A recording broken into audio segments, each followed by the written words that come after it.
Olá a todos, queridos amigos, amigas, sejam todos muito bem-vindos ao ciclo de estudos da mediunidade do Conselho Espírita Internacional. Lembrando apenas que esse programa é uma iniciativa da área de estudo e prática da mediunidade do SEI e é dedicado ao estudo sério, responsável e fundamentado nas obras espíritas e sempre à luz da orientação dos espíritos superiores.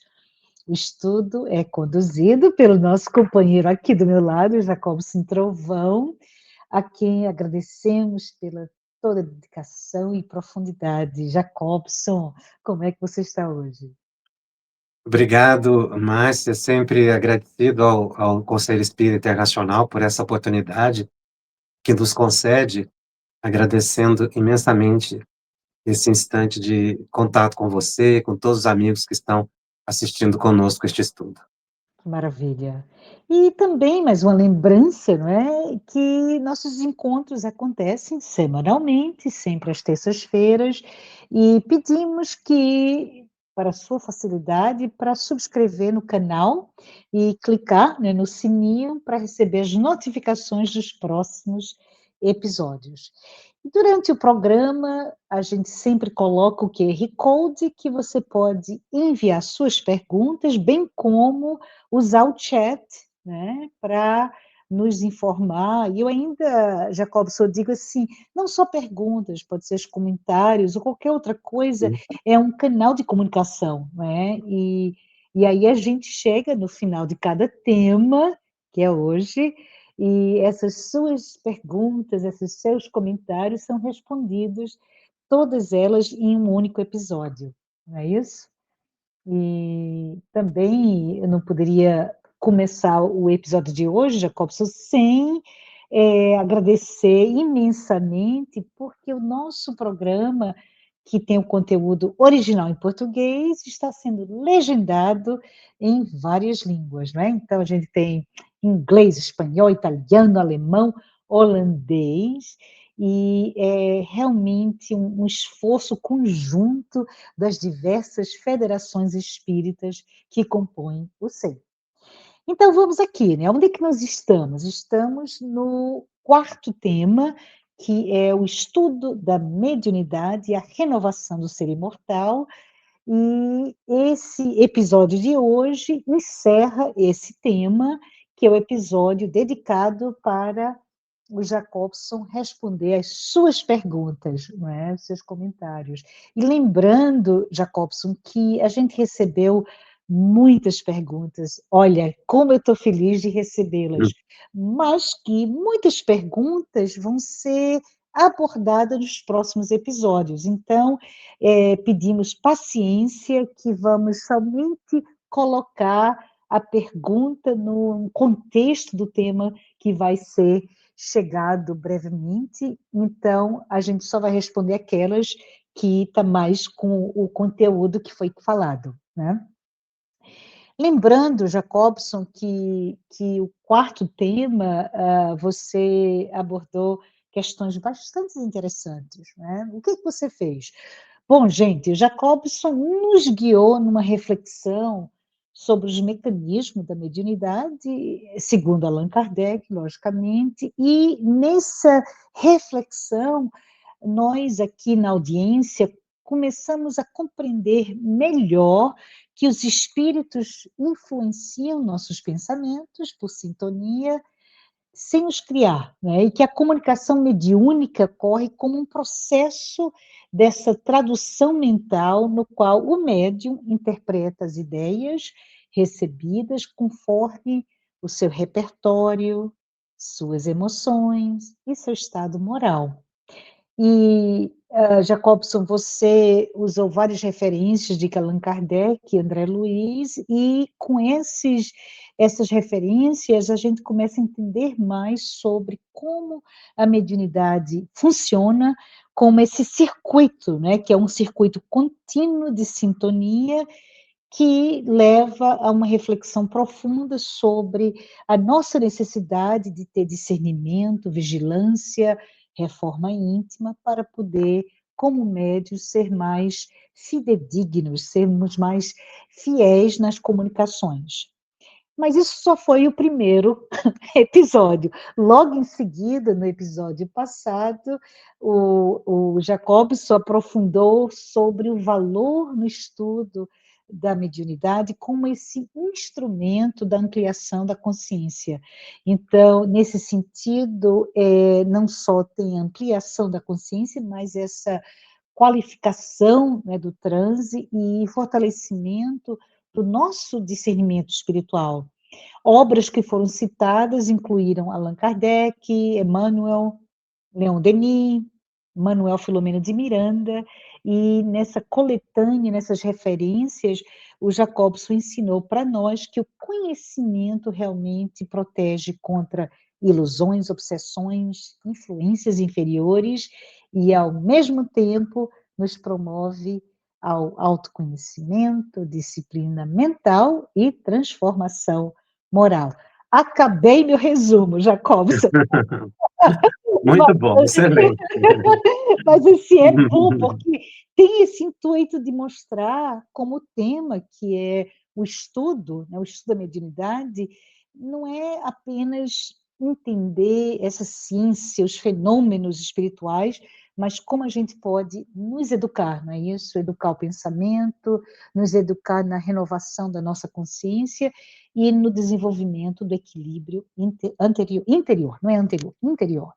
Então, bom, vamos agora passar para as nossas perguntas. Sim, Estamos todas prontas? muito, muito oportuno essa abordagem que você fez e tem feito sempre, para mostrar a continuidade dos estudos, porque, na verdade, não foram temas aleatórios selecionados para esse ciclo de estudos. Ele tem uma sequência lógica e uma gradação de aprofundamento. Então, muitas vezes, em 2 ou 3 programas, a gente começa com aspectos gerais daquele assunto e depois vai procurando, um aprofundamento num determinado aspecto que seria de interesse. Então, a importância de você estar acompanhando todos os programas é para formar uma ideia de conjunto de questões relativas à mediunidade, em termos pessoais, como percepção individual, e também a compreensão da mediunidade coletiva, exercida na reunião mediúnica, não é? Nessa perspectiva de que o grupo forma uma unidade de trabalho. Então, nós vamos chegar em temas mais adiante, detalhando questões sobre a reunião mediúnica, o transe especificamente. Então, há uma evolução, o ciclo foi montado exatamente com esse propósito. Daí a importância da gente estar sempre rememorando temas, né, que foram estudados. É. Mas bom, Jacobson, eu vou começar com a primeira pergunta. É uma pergunta Sim, um pouco longa, então vamos todo mundo aqui prestar atenção, né. Quando os trabalhadores de uma casa espírita desejam iniciar uma reunião mediúnica, mas ainda não identificaram os médiuns ostensivos, no seu próprio grupo, o trabalho pode começar assim mesmo? Ou seria necessária uma presença prévia de médiuns de psicofonia, psicografia ou até outras faculdades ostensivas para iniciar esse grupo? a pergunta é extremamente importante e no momento de expansão do espiritismo. Uma expansão que tem sido estimulada muito pelos estudos, através das redes sociais, sobretudo programas que procuram levar a compreensão segura do pensamento de Allan Kardec. Então, as pessoas ficam estimuladas a iniciar uma atividade mediúnica. Isso é extremamente louvável. O espírito André Luiz, na introdução que ele faz do livro Desobsessão, ele diz que toda instituição espírita deve ter uma reunião mediúnica. Ele coloca focada no aspecto desobsessivo, mas uma reunião mediúnica que venha auxiliar individualmente os trabalhadores, a instituição, ele fala até em proteção da instituição, e também no socorro aos encarnados e desencarnados que estão em sofrimento. Não podendo esquecer o grande propósito da reunião mediúnica, que é o aprendizado dos frequentadores, dos trabalhadores da reunião. Então, tem múltiplas funções. Então, quando um grupo deseja esse iniciar uma reunião mediúnica, naturalmente que isso não surge por acaso. Os espíritos se organizam na dimensão espiritual e planificam a criação de uma instituição espírita, de um grupo mediúnico. Então, as pessoas elas não se encontram por acaso. Há uma prévia combinação para encontrar em determinados momentos, em determinados locais, e daí o desejo de começar a instituição espírita e o próprio grupo mediúnico. Então, essa informação que os espíritos nos trazem é extremamente relevante para mostrar o aspecto espiritual da reunião mediúnica. Ela não é uma reunião exclusivamente de encontro de pessoas encarnadas, mas de pessoas desencarnadas com as encarnadas. Ou seja, é uma equipe que está em duas dimensões, uma parte da equipe na dimensão espiritual e uma parte da equipe na dimensão material. E esse grupo seguramente entrou em contato com benfeitores espirituais e obteve a autorização para o início da atividade mediúnica, da criação de um centro espírita. Então, o desejo, ele expressa essa planificação anterior à reencarnação para o início do grupo mediúnico. Agora, o desejo é o primeiro passo. Nós temos que nos qualificar e nos preparar para que a atividade mediúnica seja saudável para todos aqueles que participam da reunião, né? E esse tema, especificamente, o desejo de se começar uma reunião mediúnica, mas não tendo médiuns chamados ostensivos, os psicólogos ou psicofônicos, esse tema foi levado a Allan Kardec quando, depois da publicação de O Livro dos Médiuns, houve muito interesse em se começar grupos mediúnicos, mas não tinham os médiuns. Então, o Allan Kardec, ele dá uma orientação muito importante que prevalece e se encaixa nesse contexto. Ou seja, o grupo deve começar, sim, pelo estudo, já com o propósito de, no futuro, ser um grupo mediúnico. Então, não seria um estudo aberto, mas daqueles que se propõem a estruturar a reunião mediúnica. Porque nós temos o estudo da mediunidade aberto a todas as pessoas e a casa pode disponibilizar também um estudo específico para aqueles que serão os trabalhadores do grupo mediúnico. Então, nós temos muito material de estudo, de preparação, de trabalhadores, da estruturação da reunião mediúnica. Na medida em que o grupo vai estudando, vai se afinizando, vai amadurecendo, naturalmente vão surgir os médiuns. Daqueles participantes, ou outros que chegarão e vão vão somar aquele grupo, vão se associar ali também. Então, o médium vai chegar. Nós não temos é que ter preocupação com os fenômenos ostensivos, que é uma grande questão que tem sido motivo de meditação e que precisa ser bem refletido no movimento espírita em geral. Não se promove desobsessão exclusivamente através das manifestações. É por isso que quando o grupo mediúnico ele já se reúne, não tem médium ostensivo, mas eles estudam. E naquele momento eles podem fazer irradiações, orações em benefício daqueles que necessitam. E, naturalmente, essas pessoas vão receber essa assistência espiritual. E o socorro desobsessivo. Como disse, não necessariamente com manifestação. Porque o trabalho efetivo de desobsessão é dos espíritos, não é dos espíritas, não é dos médiuns.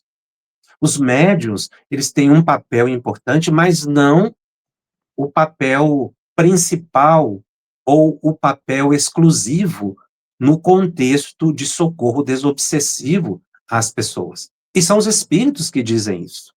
Eles têm recursos que nós desconhecemos. O próprio Allan Kardec estuda temas relativos à desobsessão feito através de preces, de oração, que com isso a pessoa vai se fortalecendo, fortalecendo a mente, ela se desliga de espíritos perturbadores pela própria vontade, pela própria recuperação do equilíbrio físico e do equilíbrio psíquico. Então, o grupo mediúnico, ele não precisa ter manifestação para ser grupo mediúnico. Ele não precisa de médiuns específicos para que realizem a tarefa. Então, Kardec menciona que os médiuns vão chegar no momento apropriado, mas que isso não precisa ser uma preocupação das pessoas, nem motivo de ansiedade, ou achar que o grupo não é produtivo. O grupo é produtivo, sim. Nós temos é que confiar mais na espiritualidade do que em nós. Nós temos que ter uma visão mais espiritualizada, mais transcendente da reunião mediúnica. E nessa visão mais materializada, em que se não tiver essa ou aquela manifestação, não ocorreu o socorro. Então, essa é uma visão que o movimento espírita, em geral, precisa evoluir para entender a importância da reunião mediúnica, a importância do atendimento direto, mas também a importância da oração em benefício dos sofredores. Muitos de desobsessão se faz pelas orações, na certeza de que, emitindo o bom pensamento e doando fluido ectoplasmático, os benfeitores espirituais vão auxiliar no socorro desobsessivo, mas também na recuperação da saúde das pessoas, à distância, né? Então, o grupo ele já deve se organizar com essa pretensão de ser grupo mediúnico e não tem a necessidade de se preocupar de início com as manifestações, porque isso é organizado pelos espíritos superiores. No momento certo, as manifestações começarão. Quem vai decidir isso? Os benfeitores espirituais, porque eles é que controlam o fenômeno. Não adianta a gente querer forçar. Pode ser que num grupo que a gente esteja organizando, tenha ali um médium ostensivo, a gente não sabe. E com o tempo, os espíritos vão verificando o amadurecimento, a segurança do grupo, e essas manifestações começam a acontecer.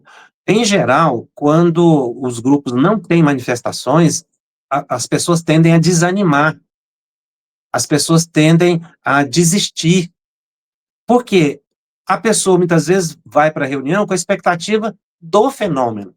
É o erro. Porque, na verdade, nós temos que ir para colaborar, e a gente colabora pelo pensamento e pela oração. E o estudo que cria uma atmosfera psíquica de unidade, de conhecimento compartilhado, de harmonia mental e, naturalmente, atraindo a presença de benfeitores espirituais. Então, esse é um tema muito importante, e, sobretudo, na Europa, quando a gente vê que existem muitos núcleos que estão começando, e as pessoas devem, sim, se reunir, começar a estudar, não é? Mesmo sendo grupos pequenos, 2, 3, 4 pessoas.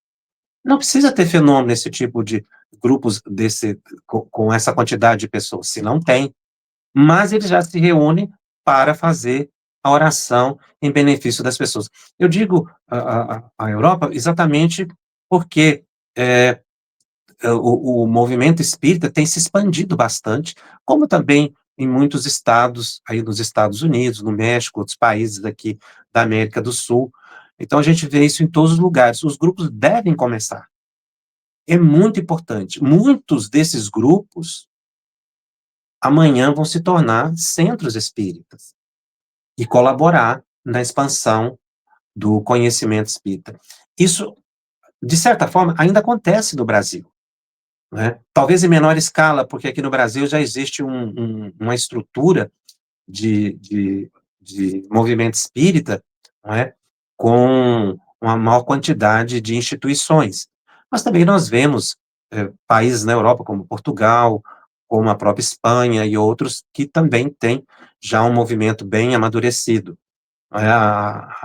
Inclusive com instituições aí centenárias, como a Federação Espírita de Portugal, que completa já, né, esse ano, o seu centenário, e outras instituições aí com mais de 40 anos já de atividade. Então, os grupos pequenos têm uma importância muito grande. Não se reuniram por acaso.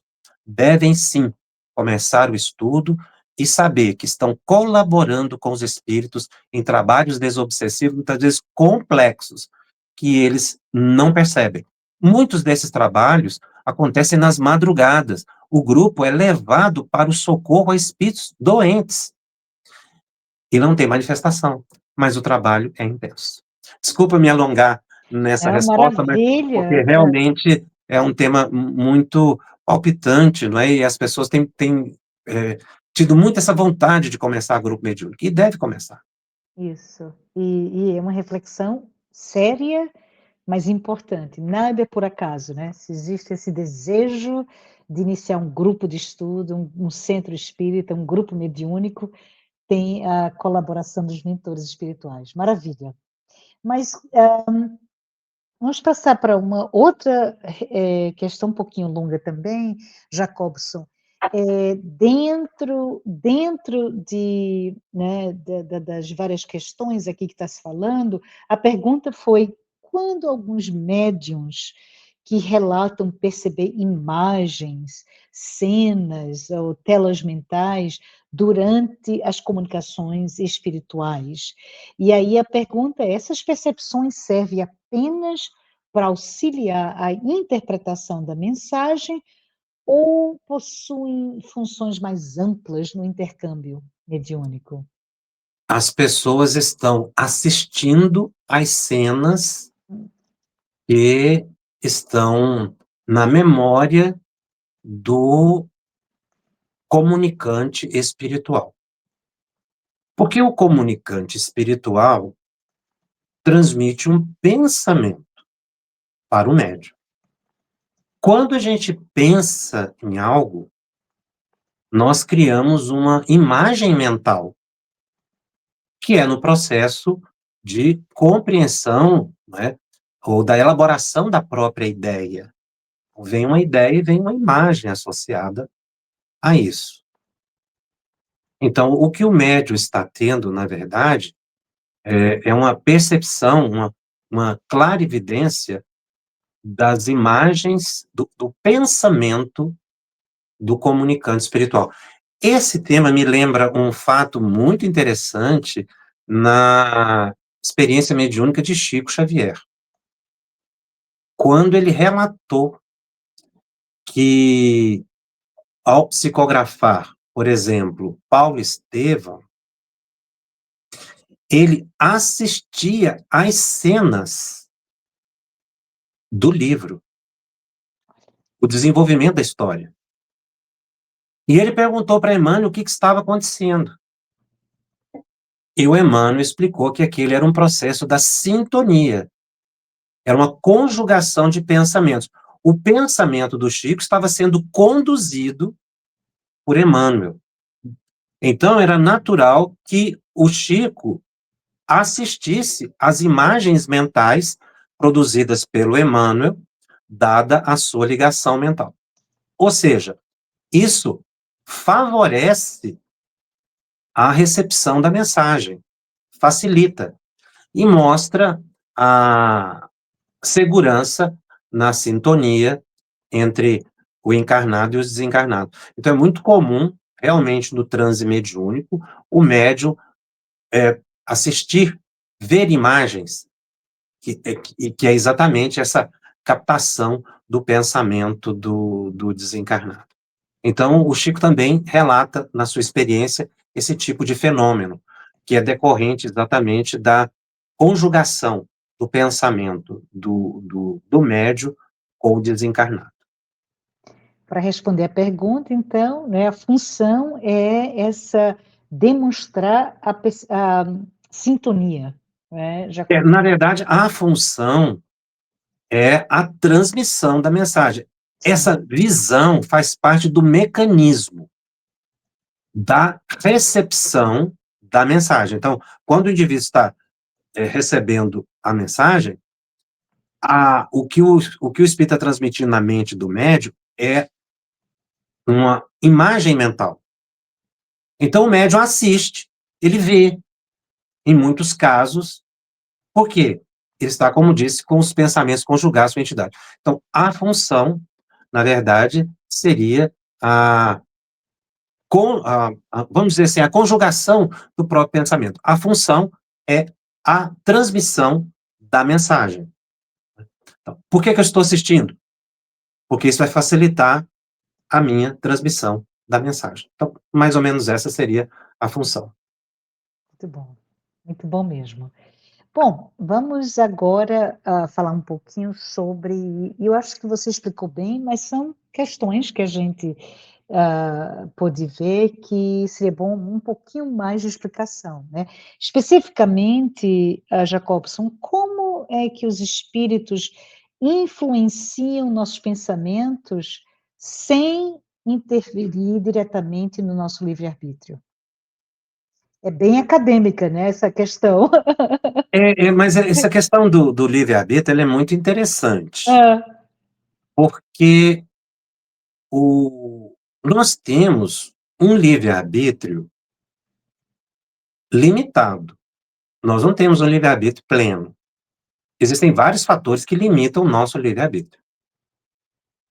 Por exemplo, o livre-arbítrio do outro. Isso já é uma limitação.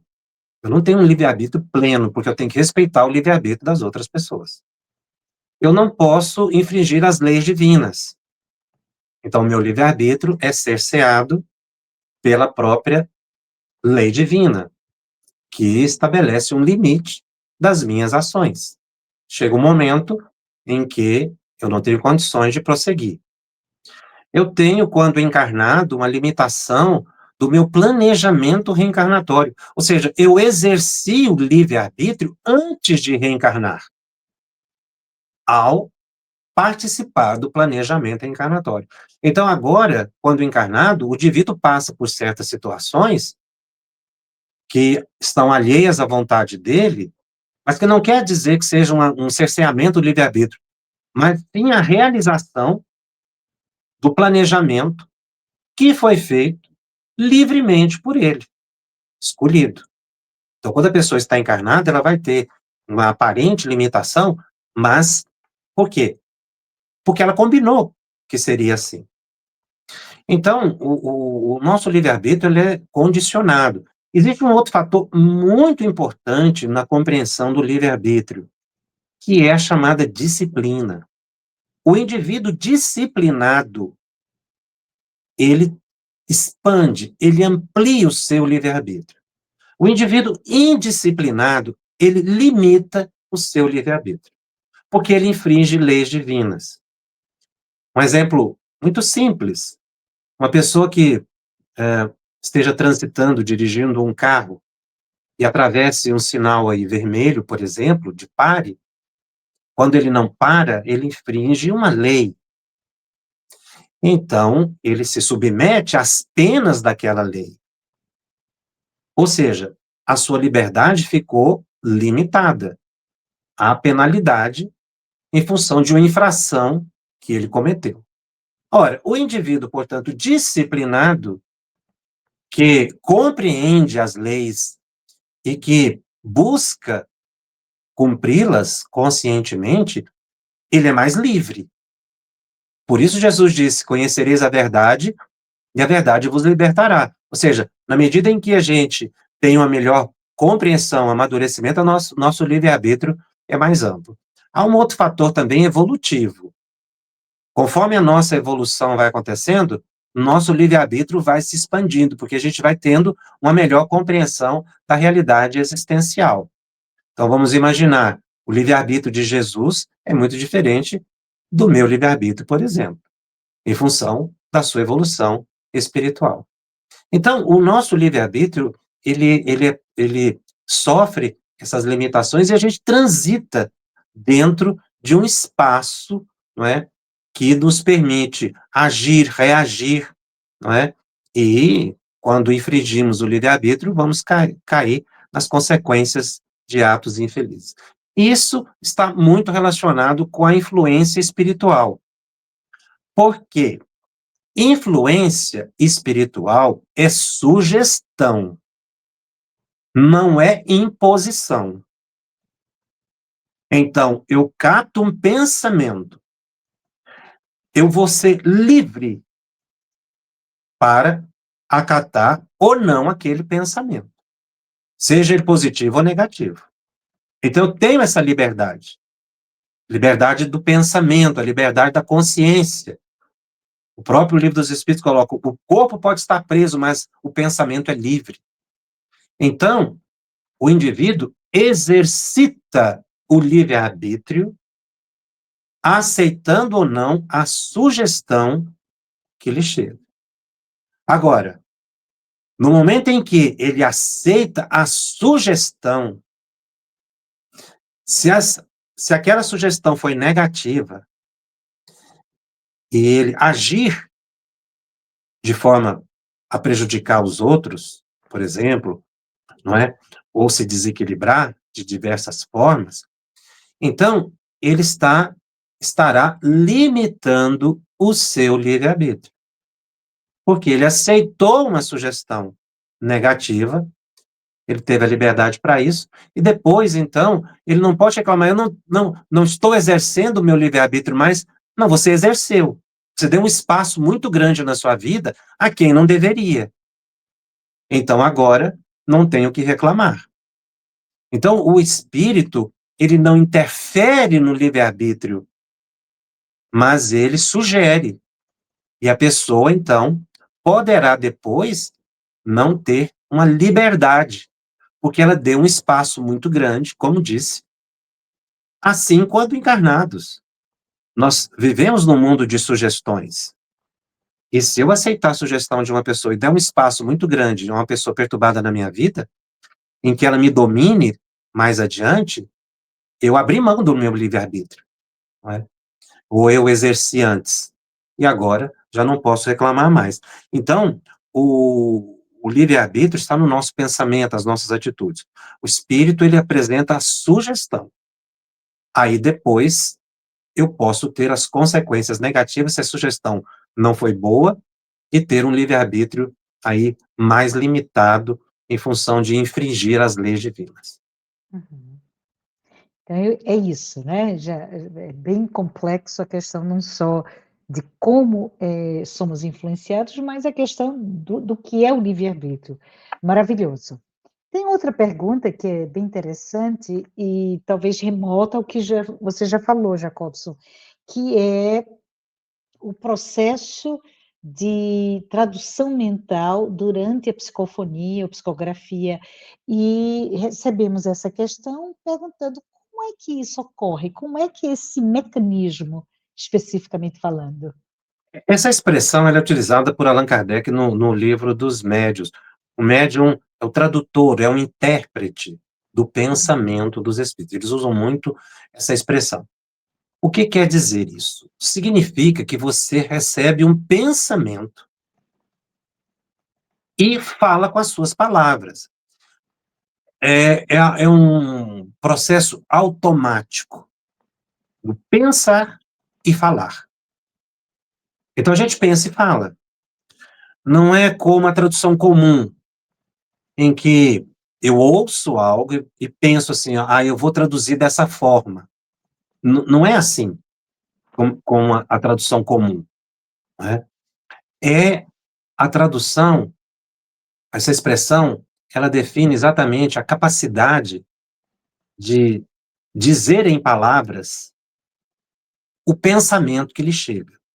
Nem todo pensamento atinge a mente do médium, porque o médium não tem capacidade de interpretar aquele pensamento, porque lhe falta conhecimento dessa vida ou de outra, falta estudo, não é? Falta amadurecimento espiritual, amadurecimento moral. Então, muitas vezes, o espírito pode irradiar um pensamento, tentar transmitir um pensamento, e o médium não ter capacidade de transmiti-la. Então, a gente diz muito, o médium não captou o pensamento do espírito.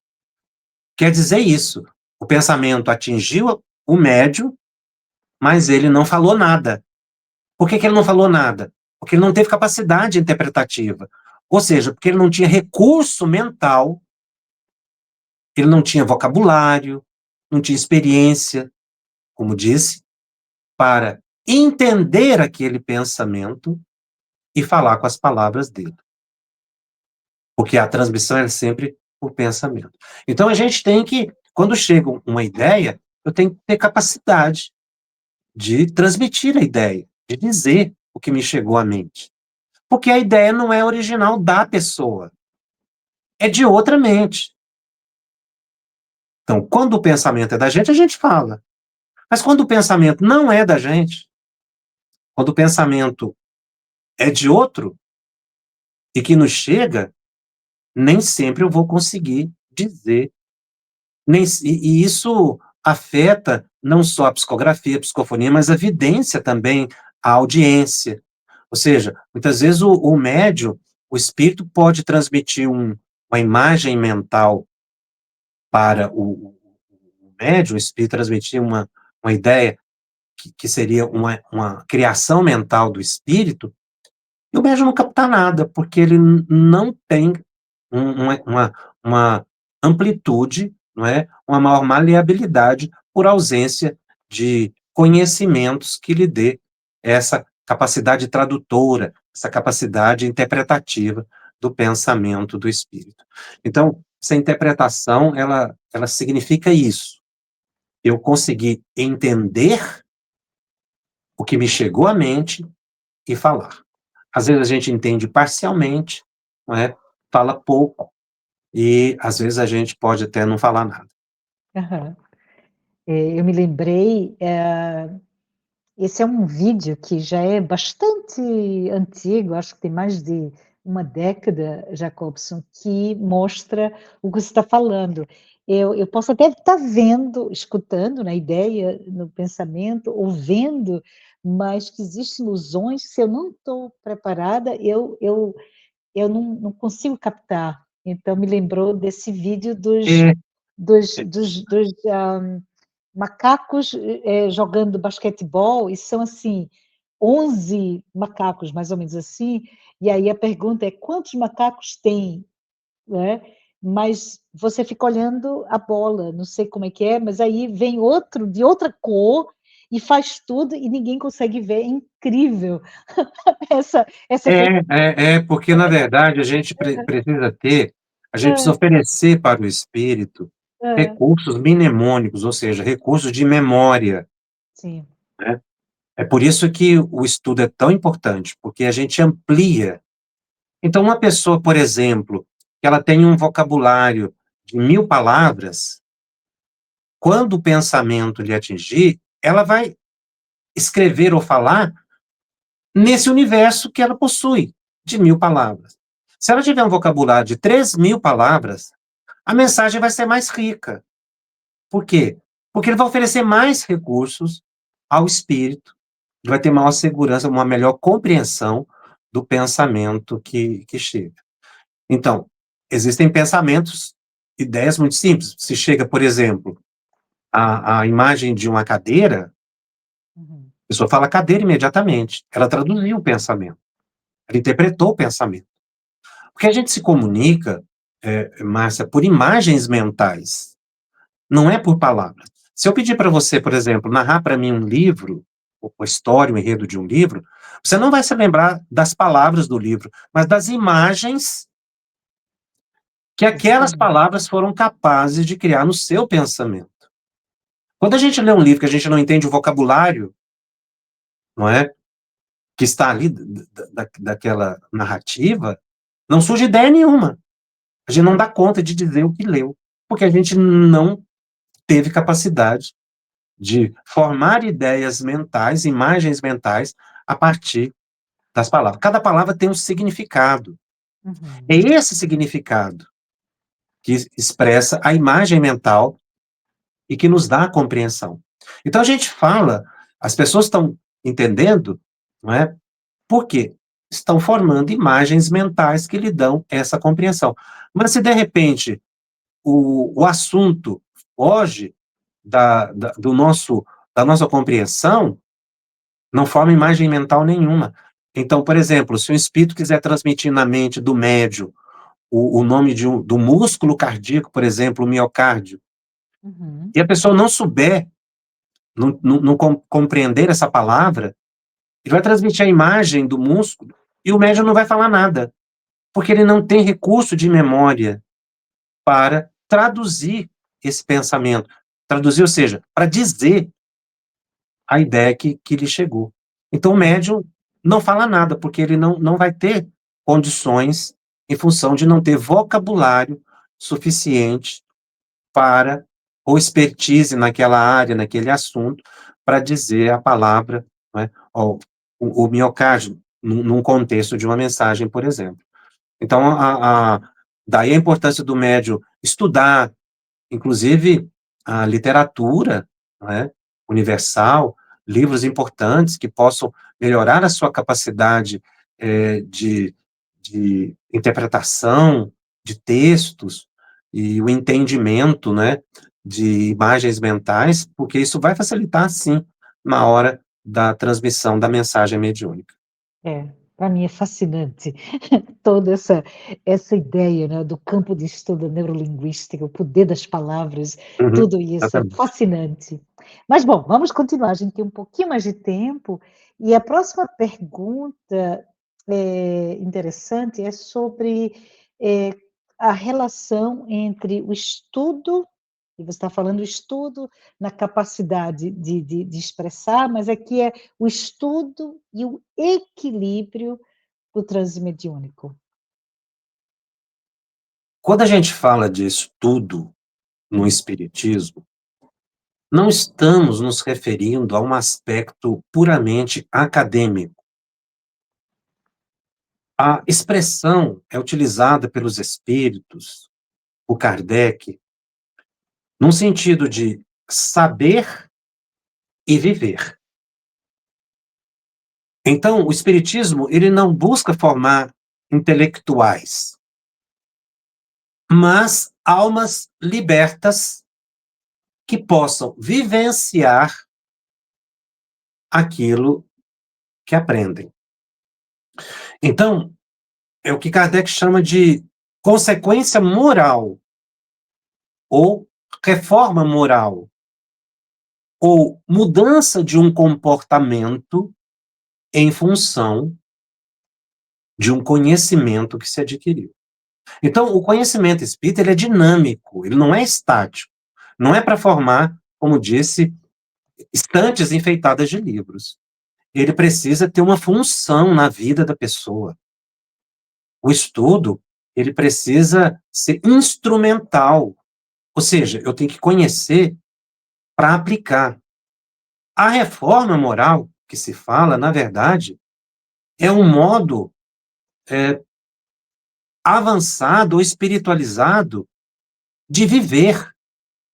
Então, é uma mudança na própria vida da pessoa. Então, eu preciso estudar para mudar o meu jeito de compreender a vida e viver melhor.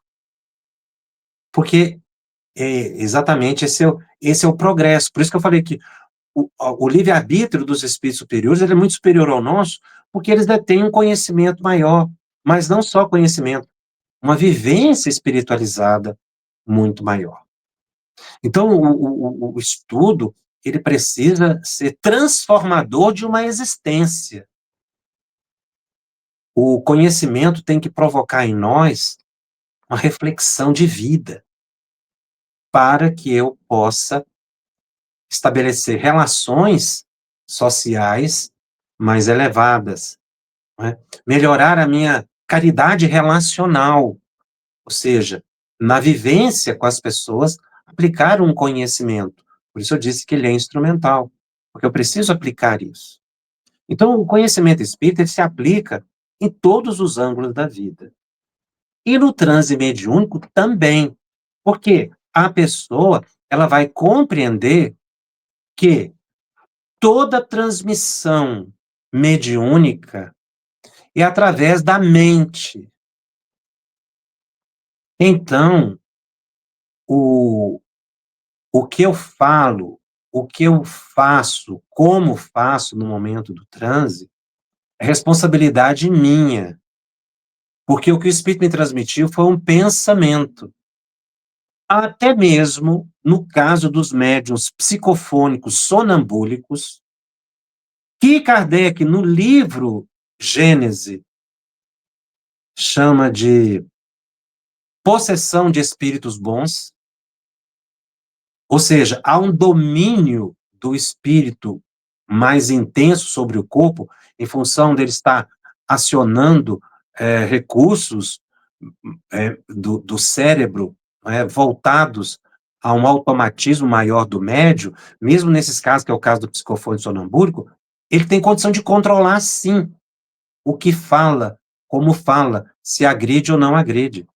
Então, se um espírito quiser xingar alguém na reunião mediúnica, o médium não vai transmitir a palavra, porque ele tem condição de controlar. Ele controla de duas formas, porque não tem hábito de xingar as pessoas, ou porque veio a ideia e ele não falou. Então, o estudo, o conhecimento, ele te dá competência para que no momento do transe você estabeleça a segurança na transmissão da mensagem. Então, o médium precisa entender esse mecanismo. Ele precisa estudar esse mecanismo. Para ele deixar de achar que se o espírito quiser levantar e jogar a cadeira nas outras pessoas, se ele jogar a cadeira, vai ser responsabilidade dele, não vai ser do espírito. Porque o espírito transmitiu uma ideia, mas o médium agiu porque aceitou, porque quis, e não porque houve uma imposição. Então, todo o contato de um espírito com o médium é mental. As pessoas, às vezes, não compreendem muito isso e acreditam que tudo que vem à mente tem que fazer. Uhum. E não deve ser assim.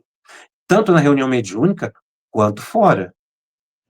E aí quer dizer que a responsabilidade é do desencarnado. Mas não é. Então, o estudo, como ele é transformador da existência da pessoa, a pessoa vai ter o maior domínio de si. No momento do transe, ele vai ter o maior domínio sobre a manifestação. Se um espírito quiser utilizar palavras de baixo calão contra o grupo, se o médium, no dia a dia, ele busca ter uma vigilância maior com as palavras, se ele evita certas expressões, ele não vai transmitir isso no momento da manifestação, por mais mecânico que ele seja. Inclusive, nos fenômenos de efeito físico.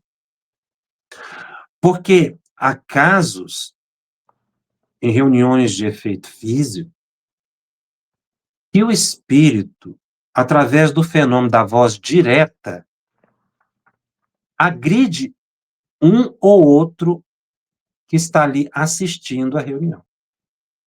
E aí você pensa, então, aí não teve interferência do médium. Teve. Porque a garganta ectoplasmática criada pelo espírito é um aparelho de transmissão de som. De onde veio a palavra, a ideia do médium que muitas vezes está lá na câmara, isolado? Porque aquele médium permitiu que o espírito utilizasse palavras agressivas contra pessoas da Assembleia. Então, isso não tira a responsabilidade do médium, mesmo que ele esteja em estado sonambúlico no momento da doação do ectoplasma para efeitos físicos. O espírito vai falar aquilo que o médium permitir, aquilo que está na mente do médium, porque o médium é que vai, não é, ser o veículo da verbalização do pensamento do comunicante espiritual. Muito bom. Jacobson, existem 2 perguntas que eu acho que você já respondeu, tá? Então, só me confirma e aí a gente passa para outras. A próxima pergunta seria: qual a importância da vigilância dos pensamentos na prática mediúnica? Eu acho que você já falou, né? E outro, mais ou menos, que seria a questão sobre a diferença entre uma influência espiritual passageira e uma obsessão. Apenas para reforçar, Márcia, Sim, sim. a questão da vigilância do pensamento na prática mediúnica, Uhum. especificamente, ela é consequência de uma vigilância permanente do pensamento no dia a dia.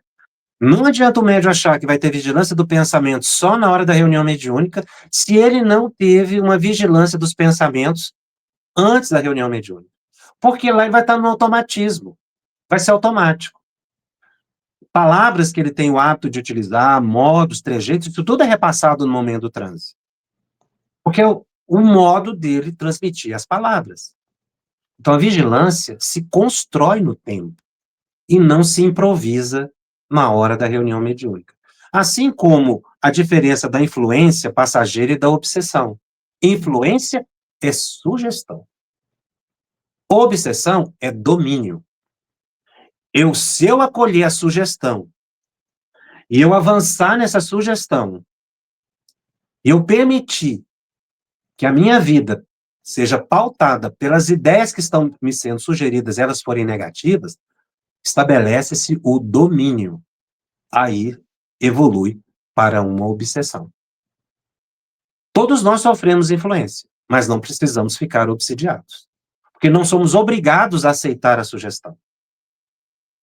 Mas no momento em que eu aceito, eu me vinculo. E aí vai ficando complexo. Porque a ideia chega e eu desvio o pensamento, eu não realizo, isso é passageiro. Mas eu faço diferente, eu aceito, vou fazendo, e vem outra ideia, e eu vou evoluindo naquilo. Daí a pouco eu não saio desse condicionamento mental. Tornou-se obsessão. Porque na definição clássica de Kardec, a obsessão é o domínio mental que uma pessoa exerce sobre a outra, seja ela encarnada ou desencarnada. Muito, muito interessante, né? Bom, próximas perguntas são ótimas, porque vem nessa questão da vivência e da reforma íntima, etc., né? Mas a próxima pergunta é: como Jacobson transformar o conhecimento espiritual em vivência prática? Olha, aquela colocação do Espírito de verdade no Evangelho, quando ele diz que o Espírito é reconhecido pela sua transformação moral e pelos esforços que ele empreende para a sua modificação interior, né, para o domínio das suas sensações, é mais ou menos assim, e que mostra essa luta entre o desejo da espiritualização e a realização concreta.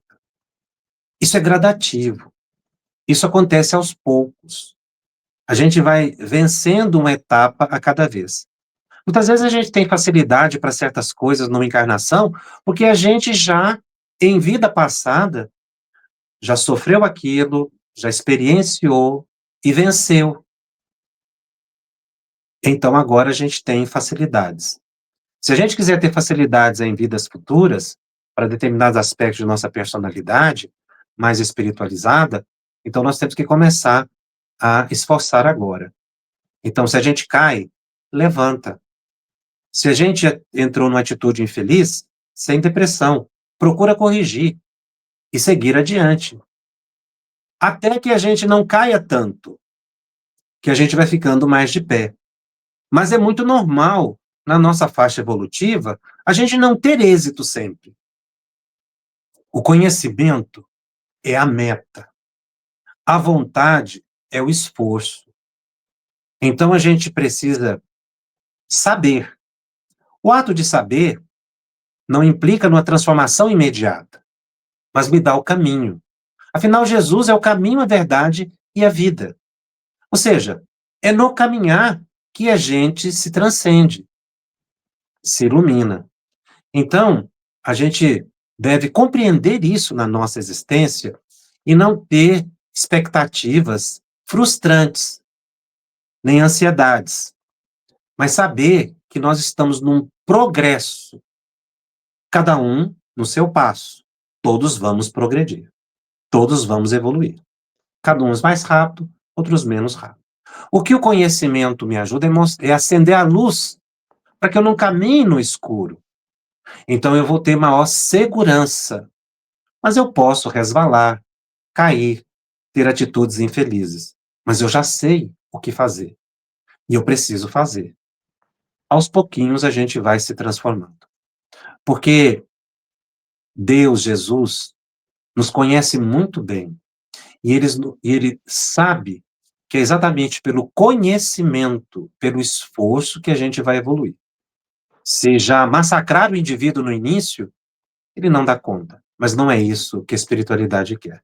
Ela é misericordiosa e ela vai nos ajudar no nosso progresso. Os bons espíritos, e nós devemos pedir isso aos bons espíritos, forças para vencer a nós mesmos, e eles não negarão a assistência.